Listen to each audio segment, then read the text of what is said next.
নিজামুল মুসলিমিন সংগঠন এর 24তম বাৎসরিক মহাসম্মেলন ও খানকা শরীফ রহমতুল্লাহ আলাইহি 85তম তরিকতীয় ইজতেমার মহাসমাবেশের শ্রদ্ধাস্পদ সম্মানিত সভাপতি উলামায়ে কিরাম, মুরব্বিয়ানে ইসলাম, জওয়ানায়ে ইসলাম, পর্দার আড়ালে বসে থাকা আমার সম্মানিত শ্রদ্ধাস্পদ মা বোনেরা, আল্লাহ সুবহানাহু ওয়া তাআলার দরবারে অজস্র অগণিত শুকরিয়া আল্লাহ তাবারাক ওয়া তাআলা এই আযীম শান মজমুআয় তার দয়া এবং মায়া দিয়ে আমাদের সকলকে মেহরবানি করে হাজির করেছেন। এই জন্য আমাদের হৃদয়ের স্পন্দন থেকে মহান স্রষ্টা আল্লাহ রাব্বুল ইজ্জতের কৃতজ্ঞের বাণী জবানকে খুলে নিয়ে আকাশ বাতাসকে মুখরিত করে উচ্চ স্বরে সকলে আবার বলি আলহামদুলিল্লাহ, আলহামদুলিল্লাহ, আরেকজন স্বরে বলি আলহামদুলিল্লাহ, আলহামদুলিল্লাহ। দোস্ত, আজকের এই মহা সম্মেলনে আল্লাহ পাক তার ফজল করম মেহেরবানি দ্বারা আমার মতো নিকৃষ্ট কবিয়াকে হাজির করেছেন। এতে আমি অত্যন্ত আনন্দিত এবং আপনাদের যে মহাব্বত, এই মহাব্বতে মুখরিত। আল্লাহ তাবারাক ওয়া তাআলা এই যে আযীমুশ শান মজমুআয় আমাদেরকে হাজির করেছেন, এই মজমুআটাকে চতুর্দিক থেকে তারা ঘিরে আছেন আমরা জানি। আল্লাহর অগণিত অজস্র ফেরেশতারা এই সমাবেশের চতুর্দিক থেকে ঘেরাও করে রেখে দিয়েছে এবং প্রত্যেকে এক একজনের কাঁধে পাও রেখে আল্লাহর আরশ মুআল্লা পর্যন্ত পৌঁছে গেছে। সকলে বলি সুবহানাল্লাহ। আমরা সাধারণ জায়গায় বসে আমরা এমন একটা জায়গায় আমাদেরকে আল্লাহ এনেছে, জানি না আমার ভাগ্যে বা আমরা যারা উপস্থিত হয়েছি কারোর ভাগ্যে দ্বিতীয়বার এই সমাবেশে উপস্থিত হওয়ার সৌভাগ্য লাভ করতে পারি না পারি, এটা কারোর জানা নাই। সত্য না মিথ্যা? দোস্ত, একটু মনের গভীরের দিকে নজর করি। গত বছর এই মজমুআতে আমার অনেক বাপ ভাইরা ছিলেন, আজকে ওনারা এই মজমুআয় আর হাজির হতে পারেননি। দুনিয়া ছেড়ে চিরবিদায় নিয়ে খবর দেশে পৌঁছে গেছে। কি বলা বললাম? হইতে পারে আগামী বছর এমন দিন আসার আগে আগে আমি ওই পৃথিবী ছেড়ে চিরবিদায় নিয়ে চলে যেতে হবে। এই মজমুআয় আমরা যারা আছি, এই মজমুআর যে কেউ, আমি বয়স্ক মুরব্বী হই, আমি যুবক হই, আমি যাই হই না কেন, আমার দুনিয়া থেকে বিদায়ের ঘন্টা বেজে যেতে পারে। ঠিক না? দোস্ত, এই পৃথিবীতে আমরা ক্ষণকালের জন্য এসেছি, ক্ষণকালের জন্য। এটা থাকার জায়গা নয়, এটা থাকার জায়গা নয়। আমার আপনার আসল চিরস্থায়ী ঠিকানা হলো আল্লাহ সুবহানাহু ওয়া তাআলা মওতের পরকালে জান্নাত তৈরি করে রেখে দিয়েছেন। আমরা সকলেই জান্নাতের মেহমান। আল্লাহু আকবার।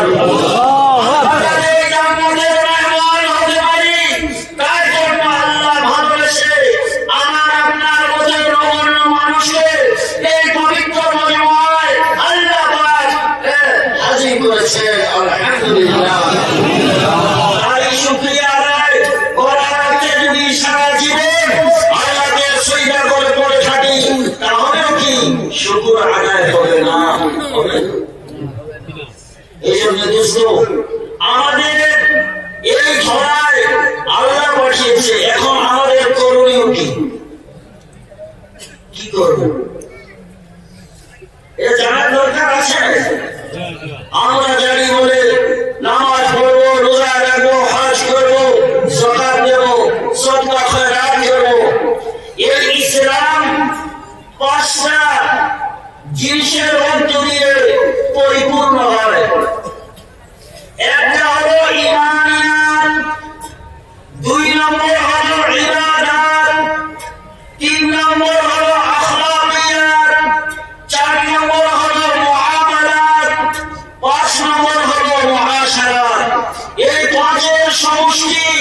হলো দিন। পাঁচের সমষ্টির নাম হলো দিন। এই পাঁচ জিনিস যদি আমার মধ্যে থাকে তাহলে আমি দিনদার। না হয় আমরা ওই দুঃখের সাথে এই এলাকার কথা বলছি না, যে এলাকা থেকে আল্লাহ পাক আপনাদের সামনে আমাকে হাজির করেছেন, আমাদের রাজ্যের কথা, আমাদের এলাকার কথা বলছি। মানুষ মনে করে বর্তমানে বলে হুজুর বলতে পারেন নামাজ পড়ি না, ইমান কিন্তু ঠিক আছে, নামাজ পড়ি না ইমান ঠিক আছে, ঠিক আছে। কি বলে আপনাদের কি গায়? কেউ যদি বলে আপনাকে বলে হুজুর নামাজ পড়ি না এটা বলতে পারেন কিন্তু ইমান আমার ঠিক আছে, এর মধ্যে সাক্ষী দেবেন যে আমার ইমান ঠিক আছে, নামাজ পড়ি না ঠিক নাই। এই জন্য দোস্ত এক নম্বর হলো ইমানিয়াত। আমরা বলেছি লা ইলাহা ইল্লাল্লাহু মুহাম্মাদুর রাসূলুল্লাহ সাল্লাল্লাহু আলাইহি ওয়াসাল্লাম। এই কলমা পড়ে আমরা আপনার বিশ্বাস হলো আমাদের রব, আমাদের সব আল্লাহ সুবহানাহু ওয়া তাআলা। আমাদের রব, আমাদের সব, কিছুই নাই। লা ইলাহা ইল্লাল্লাহ, আল্লাহ ছাড়া। এটাকে বলা হয় যে আল্লাহ পাক সারা পৃথিবীকে বানিয়ে সব কিছু করার ক্ষমতা আল্লাহর আছে। আর সারা পৃথিবী আল্লাহকে বাদ দিয়ে একটা বালুকে বালু করে নাড়ার ক্ষমতা নেই। এই হলো লা ইলাহা ইল্লাল্লাহ। আল্লাহ আমার রব, এই রবই আমার সব। আল্লাহ আমার রব, এই রবই আমার সব। লা ইলাহা ইল্লাল্লাহ। এই জন্য ঈমান করিলাম যে আল্লাহকে রব বলে স্বীকার করেছি। আল্লাহ আমার সব কিছুর মালিক। আল্লাহ আমার এই আঙ্গুলকে হরকত দেওয়ার মালিক আমি নয়। আল্লাহর ইশারা হলে আমি আমার অঙ্গিকে কি করতে পারবো না, হরকত করতে পারবো না, নাড়াতে পারবো না, পারবো না। এই হলো লা ইলাহা ইল্লাল্লাহ। এই ঈমানকে বানানোর জন্য সাহাবায়ে কেরাম রাদিয়াল্লাহু তাআলা আলাইহিম আজমাইন আল্লাহর নবী সাল্লাল্লাহু আলাইহি ওয়াসাল্লামের মধ্যে উস্তাদের সান্নিধ্যে থেকে দীর্ঘ 30 বছর সময় লাগিয়ে এই ঈমানকে শিখেছে। এই ঈমানকে সাহাবা শিখেছে। এই ঈমান যখন শিখে নিয়েছে তারপরে আমার এসেছে দুনিয়ার মধ্যে আমার। আমরা প্রথমে জমিকে শ্বাস করি, তারপরে বীজ বপন করি। দীর্ঘ 13 বছর লাগিয়ে ঈমানকে তৈরি করার পর যে মুহূর্তে আসমান থেকে যে ফয়সালা এসেছে এক মুহূর্তে দেরি করিনি, এটা বাস্তবে নিজের দেহবলির মধ্যে বাস্তবায়িত হয়ে গেছে। সাহাবারা বিলম্ব করেননি দোস্ত। সেই ঈমানের ঈমানদার আমরা। আজকে ঈমানওয়ালা যদি এই প্রশ্ন করে যে বলতে পারে নামাজ পড়ি আমার ঈমান ঠিক আছে, তাহলে কি সে ঈমানের দায়রায় থাকবে? থাকতে পারে না দোস্ত। হ্যাঁ, এই জন্য ঈমানের দায়রায় আসার পর আল্লাহ পাক কোরআনে এলান করছেন মা আতাকুমুর রাসূল ফাখুযু। আল্লাহর নবী মুহাম্মদ রাসূলুল্লাহ সাল্লাল্লাহু আলাইহি ওয়াসাল্লাম আল্লাহর পক্ষ থেকে যা কিছু নিয়ে এসেছে ও দুনিয়াওয়ালা মানুষ, ওই সমস্তকে তোমরা সম্মিলিতভাবে আঁকড়ে ধরো। ওরে গোলাম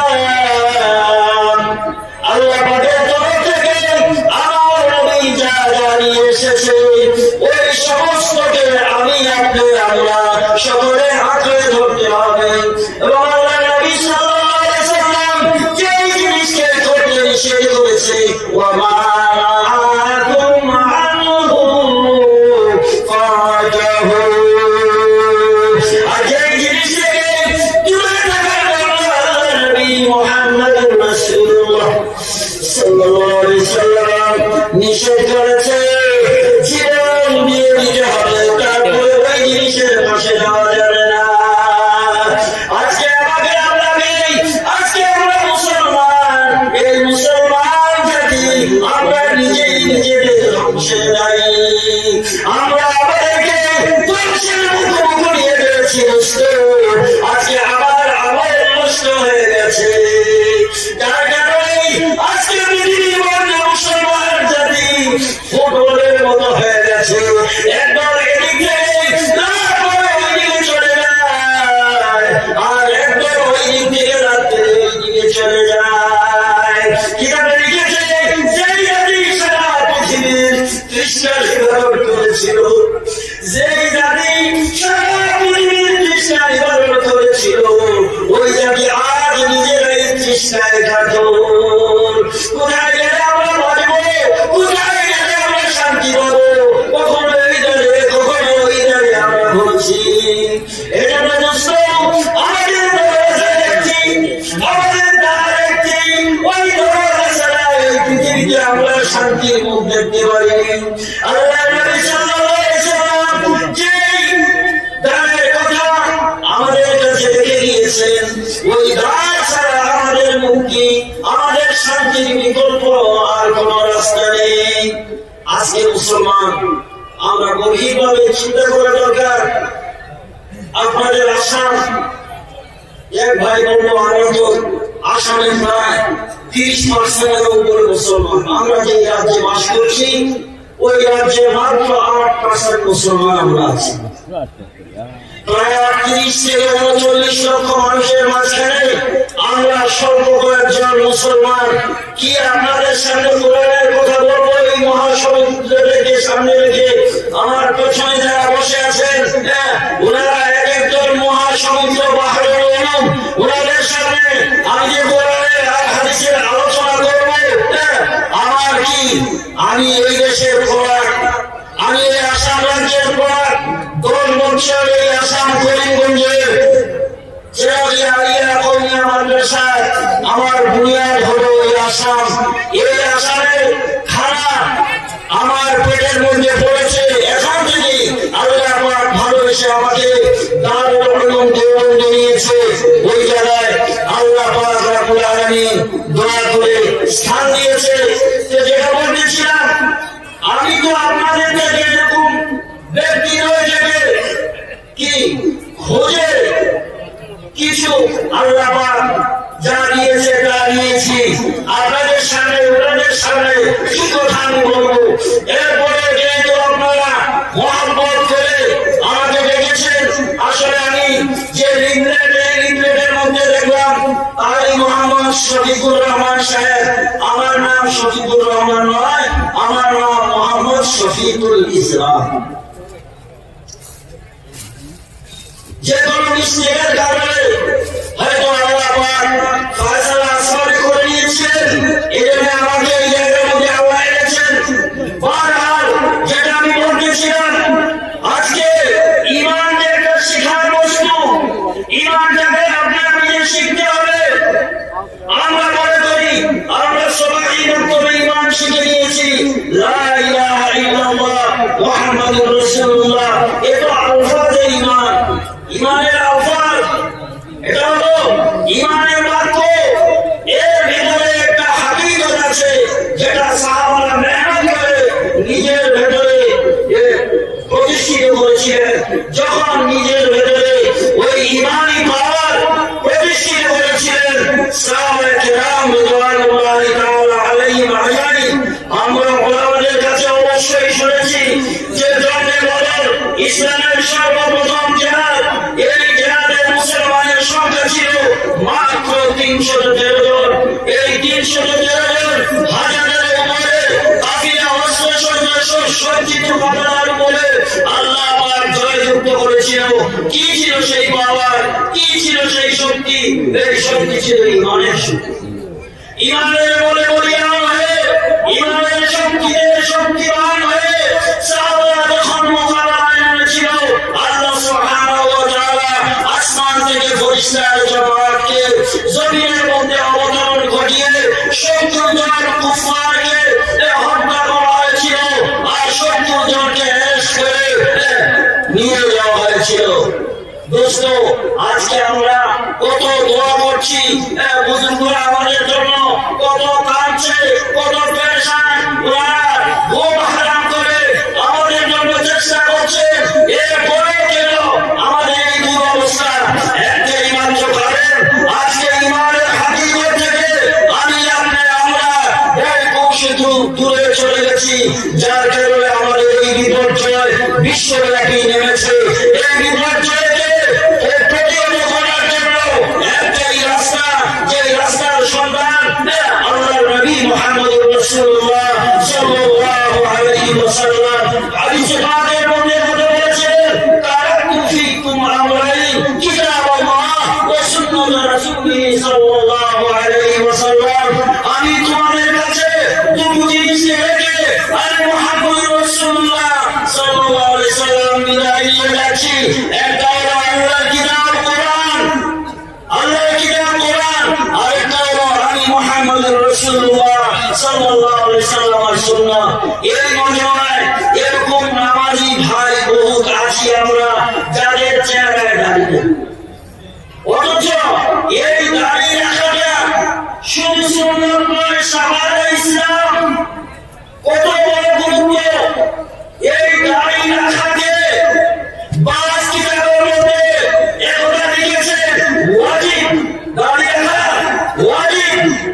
এবং আল্লামা শামী রাহমাতুল্লাহ আলাইহি শামী কিতাবের মধ্যে একথা উল্লেখ করেছেন যে দোস্ত, কোন মানুষ যদি দাড়ি ছাড়ে, এমন মানুষ যদি নামাজের ইমাম হয়ে যায়, তার পেছনে একটা করা মাকরুহের তাহরিমা লিখেছে। আল্লাহু আকবার! কত বড় অন্যায় হলে আমরা কিন্তু এর সাথে দর্শাচ্ছে যে আমাদের পরিবেশের মধ্যে, আমাদের এলাকার মধ্যে এরকম হয়ে গেছে, দাড়ি রেখেছে বলে শুরু করে রাখছে, একটা ট্রেডিশন হয়ে গেছে, একটা ফ্যাশন হয়ে গেছে।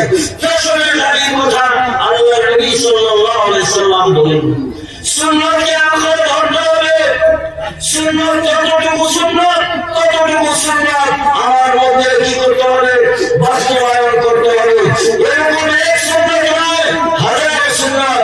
আপনি যদি আল্লাহর করিম হতে চান, আল্লাহর নিকটে যেতে চান, তাহলে আল্লাহর নবী মুহাম্মদুর রাসূলুল্লাহ সাল্লাল্লাহু আলাইহি ওয়াসাল্লামের সুন্নাতের অনুসরণ করতে হবে।